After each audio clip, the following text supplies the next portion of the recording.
Hello students, आपका स्वागत है आज की इस वीडियो में। मैं आज की इस वीडियो में ग्रामर का टॉपिक लेकर के आया हूं। पहले की वीडियो में मैं ग्रामर के टॉपिक जो शुरू किया था वह नरेशन का टॉपिक मैं शुरू किया था। आज पुनः इस वीडियो में भी मैं नरेशन टॉपिक ही लेकर के आया हूं, नरेशन चैप्टर को ही लेकर के आया हूं।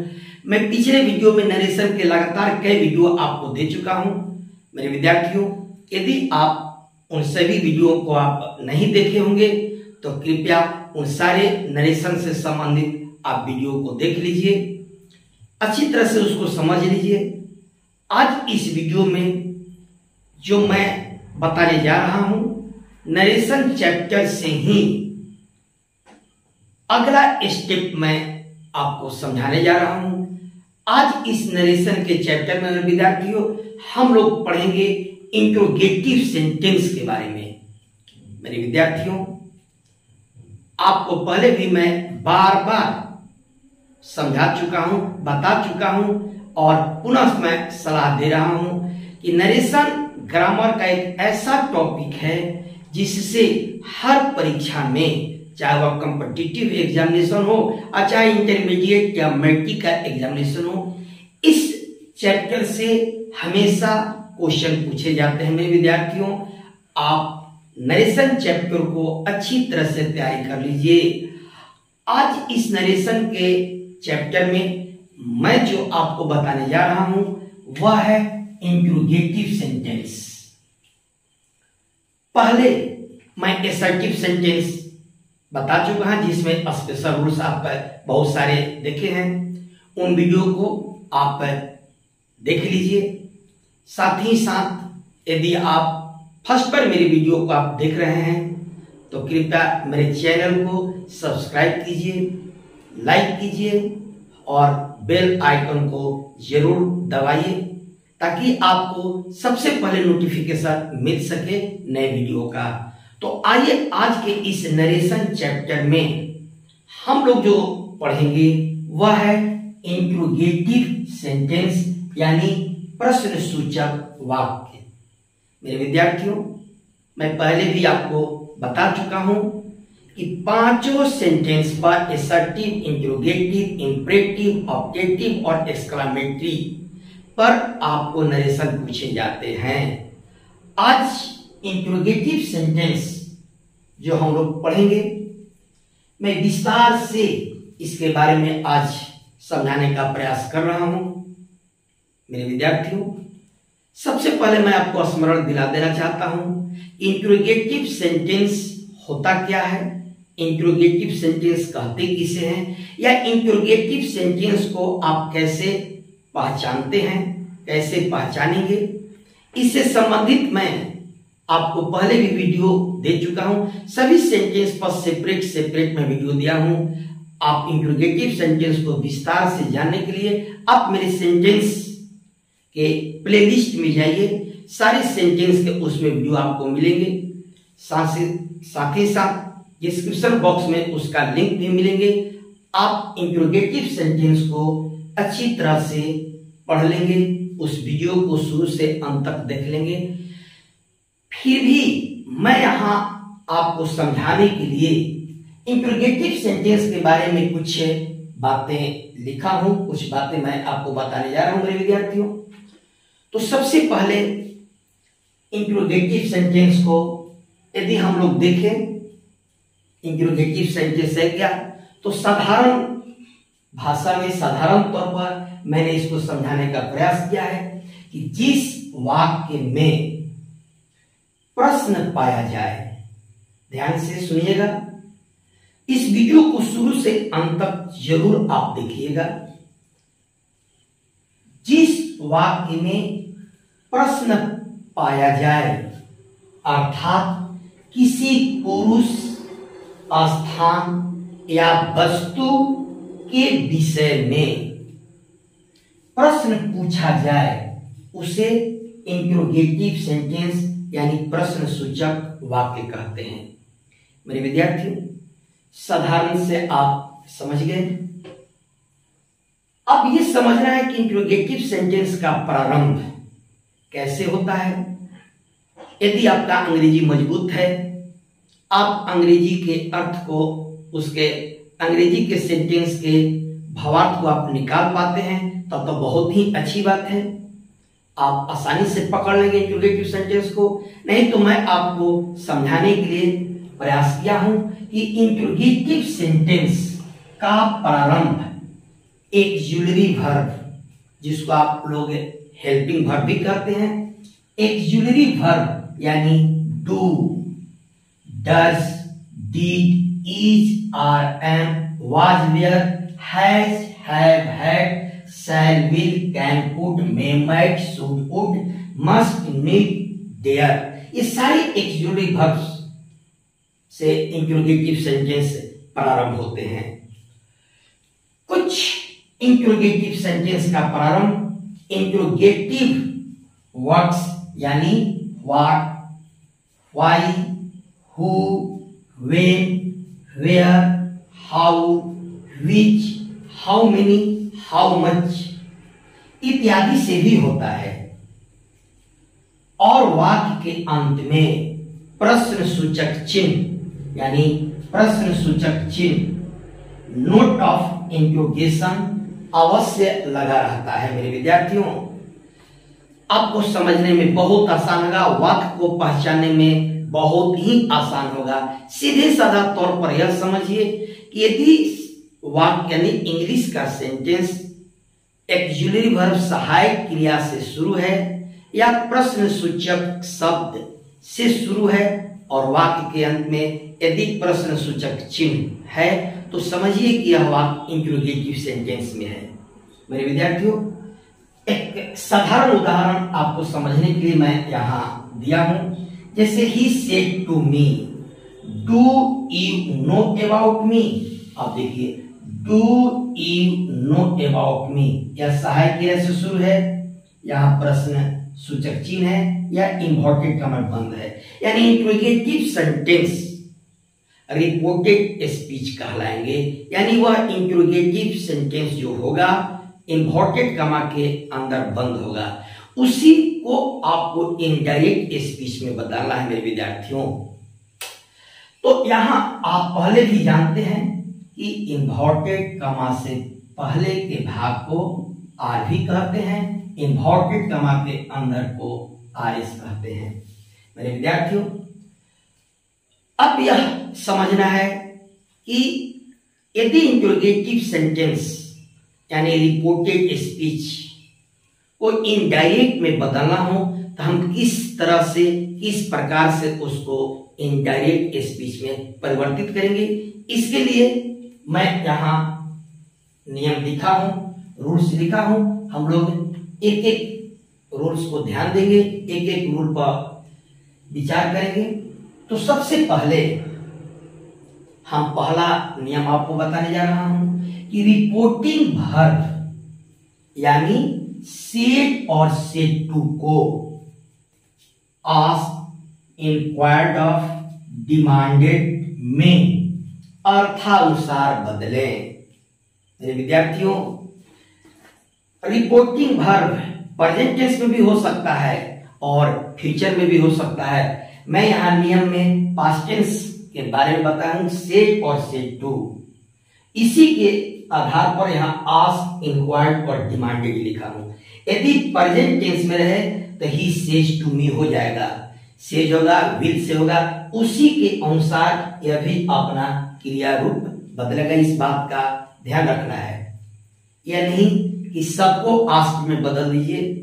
यदि पास्ट टेंस में आरबी हो तो सेड और सेड टू को आस्क्ड, इंक्वायर्ड ऑफ, डिमांडेड में अर्थानुसार बदला है।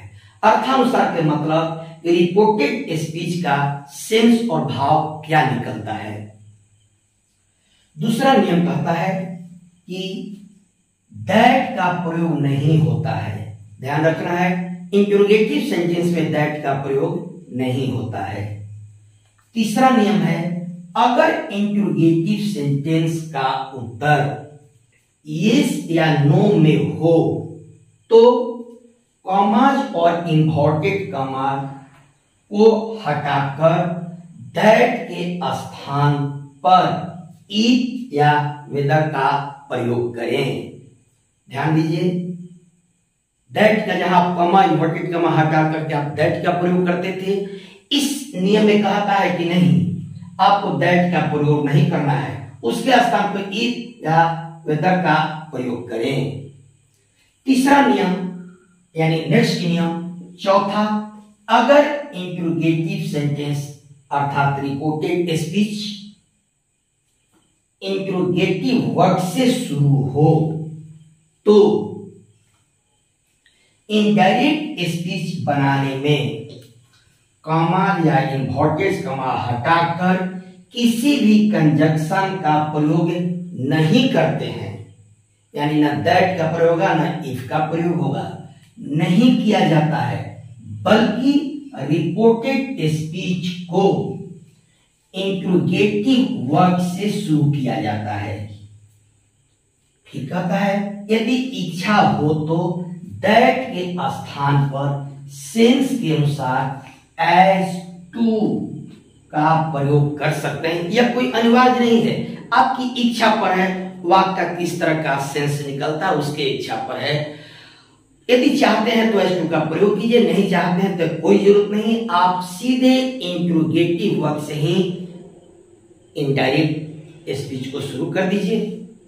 नेक्स्ट नियम कहता है यदि रिपोर्टेड स्पीच यानी इंट्रोगेटिव सेंटेंस डू डज और डिड से शुरू हो तो वाक्य अफर्मेटिव रहने पर इन्हें हटा दें, यानी डू डज डिड को हटा दें यदि सेंटेंस अफर्मेटिव में है तो, और निगेटिव रहने पर नहीं हटाएं।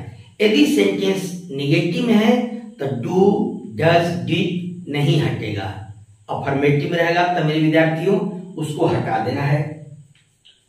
अगला नियम कहता है कि इंट्रोगेटिव सेंटेंस को एसर्टिव सेंटेंस में बदलकर प्रश्न सूचक चिन्ह के स्थान पर फुल स्टॉप दें, यानी जो आपका प्रश्न सूचक या चिन्ह रहता है, जब यह एसर्टिव सेंटेंस में परिवर्तन होगा तो इस चिन्ह का लोप हो जाएगा, समाप्त हो जाएगा, उसके स्थान पर आप फुल स्टॉप देंगे। आगे है कि शेष नियम पूर्वत रहते हैं। शेष नियम पूर्वत का कहने का तात्पर्य यह है कि change of person, change of tense या एसर्टिव सेंटेंस के जितने स्पेशल रूल हैं वे सारे हर सेंटेंस में लागू रहते हैं।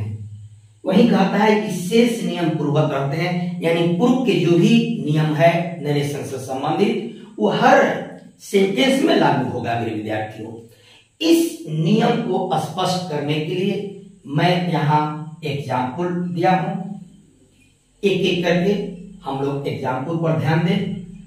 पहला है कि he said to me, inverted comma के अंदर do you know English well, देखिए इन्वर्टेड कमा के अंदर बंद हो गया, क्वेश्चन का चिन्ह है, यानी रिपोर्टेड स्पीच आपका इंट्रोगेटिव सेंटेंस में है और इसी को हमको चेंज करना है। तो सेड और सेड टू को यहां कह रहा है कि आस्क, इंक्वायर्ड और डिमांडेड में बदले। एक बात का आपको स्मरण करा दूं, ध्यान रखिए कि आस्क के बाद किसी भी तरह का प्रीपोजिशन का प्रयोग नहीं करते हैं। आस्क के बाद कोई प्रीपोजिशन नहीं आएगा। इंक्वायर्ड के बाद ऑफ प्रीपोजिशन तभी आएगा जब उसके आगे कोई ऑब्जेक्ट आ रहा है। यदि ऑब्जेक्ट नहीं है, यानी कहने का मतलब कि आगे में यदि कोई ऑब्जेक्ट नहीं है तो केवल आप इंक्वायर्ड लिखेंगे, यदि ऑब्जेक्ट रहे तो आप इंक्वायर्ड ऑफ लिखेंगे। तो आइए इस सेंटेंस को हम लोग बनाते हैं। He said to me do you know English well. जब इसको इनडायरेक्ट स्पीच में बदलते हैं तो देखिए सेड और सेड टू को यहाँ आस्क्ड में बदल दिया गया है, यानी ही आस्क्ड मी, कॉमा इन्वर्टेड कॉमा हटा करके यहाँ इफ का प्रयोग किया गया है। दैट का प्रयोग नियम में कहता है कि नहीं होता है, इफ का प्रयोग किया गया है। बाकी जो नियम शेष कहता है यानी change of person, change of tense, वह नियम जारी रहेगा। तो यहां हम पर्सन चेंज किए, इफ को मी में बदल दिए, यानी ही आस्क्ड मी इफ आई। अब यहां देखिए डू, यानी यह वाक्य प्रेजेंट इंडेफिनिट टेंस में है, तो चेंज ऑफ टेंस के अनुसार यह पास्ट इंडेफिनिट टेंस में चला जाएगा। फिर कहता है कि यदि अफर्मेटिव में है तो डू हट जाएगा, और नेगेटिव में है तो रहेगा। तो यहां डू समाप्त हो गया, यह वाक्य आपका पास्ट इंडेफिनिट में परिवर्तित हो गया। तो क्या हो गया? He asked me if I knew English well, आपका इंडायरेक्ट स्पीच बन गया। दूसरा उदाहरण है, Ram said to Shyam are you going to Patna. यहां भी देखिए, राम आस्क्ड श्याम, सेड और सेड टू पास्ट में बदले। Ram asked Shyam if he, यानी यह प्रेजेंट कंटिन्यूअस टेंस में वाक्य है, तो यह पास्ट कंटिन्यूअस टेंस में बदल जाएगा। उसी प्रकार से पर्सन भी बदल जाएगा, यानी Ram asked Shyam if he was going to Patna. मेरे विद्यार्थियों, आपको नियम तो जरूर याद है कि चेंज ऑफ पर्सन कैसे होता है और चेंज ऑफ टेंस कैसे होता है। तो आपको इसके लिए धन्यवाद, आप नियम याद रखे हैं। तो पुनः उस नियम को स्मरण करते हुए आगे का उदाहरण हम बना रहे हैं कि he said to her can you give me your pen. आप बदलिए, he asked her if she could give him her pen. समझ में आ गया होगा, निश्चित आप समझ रहे होंगे। नेक्स्ट जो नियम है, ही सेड टू मी। अब देखिए यहां इंट्रोगेटिव वर्ब से वाक्य शुरू है, यहां सब हेल्पिंग वर्ब से शुरू था, यहां आपको प्रश्न सूचक सब से ही वाक्य शुरू है। तो he said to me what do you want, तो इसको जब आप चेंज करते हैं तो ही आस्क्ड मी व्हाट। नियम कहता है कि इच्छा है तो एस टू लगाइए, नहीं है तो कोई जरूरत नहीं है, हमने नहीं लगाया। आस्क्ड मी व्हाट, पर्सन यहां चेंज हुआ, आई वांटेड, यानी आपका यह present indefinite tense past indefinite tense में बदल गया मेरे विद्यार्थियों। नेक्स्ट जो एग्जांपल है, he said to her why do you not love me. देखिए यहां नॉट है, यह यहां डू से शुरू है, यह वाक्य निगेटिव में है, तो यहां डू नहीं हटेगा, लेकिन चेंज ऑफ टेंस के अनुसार यह बदल जरूर जाएगा। तो क्या हो जाएगा? ही आस्क्ड हर व्हाई शी, अब डू नॉट है, यानी प्रेजेंट इंडेफिनिट टेंस में है, तो यह पास्ट इंडेफिनिट में चला जाएगा। तो क्या हो जाएगा कि व्हाई शी डिड नॉट, देखिए डिड नॉट बन गया, लव हिम। मेरे विद्यार्थियों, आप इस सारे नियम को बहुत अच्छी तरह से याद कर लें, बहुत अच्छी तरह से इस वीडियो को शुरू से अंत तक आप जरूर देखिए। जहां भी पूर्व के नियम में कोई कंफ्यूजन हो, तब पूर्व के वीडियो जो नरेशन से संबंधित वीडियो हैं उसको एक बार पुनः देख लीजिए। तो आज इस इंट्रोगेटिव सेंटेंस में जो सारे नियम आपको मैं बताया, हम लोग जो आज इस नियम को पढ़े, उदाहरण के साथ जो देखे, मुझे विश्वास है कि आप इंट्रोगेटिव सेंटेंस को अच्छी तरह से समझ गए होंगे। मेरे विद्यार्थियों, एक चीज और मैं आपको आसान कर देता हूं, मैं अपने समझ से, कि आपको बार बार ध्यान होगा कि आस्क, इंक्वायर्ड और डिमांडेड में बदलने का। तो यदि आपका अंग्रेजी मजबूत है, आप रिपोर्टेड स्पीच का अर्थ अच्छी तरह से समझ जाते हैं, तो आप सब में किसी में बदल सकते हैं।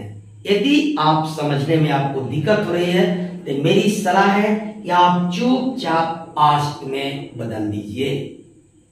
आस्क में भी बदल देने से आपको अंक पूरा के पूरा मिलेगा। और यदि आप आवश्यकता के अनुसार रिक्वायर्ड और डिमांड में बदलते हैं तो और ही अच्छा है। तो मेरे विद्यार्थियों, आज की इस वीडियो में मात्र मैं इतना ही आपको पढ़ाने आया हूं, इतना ही समझाने आया हूं। अगला पुनः मेरा जो वीडियो आएगा नेक्स्ट सेंटेंस पर यानी इंपरेटिव सेंटेंस पर आएगा। तब तक आप सभी विद्यार्थियों को मेरा बहुत सारी शुभकामनाएं। नमस्कार।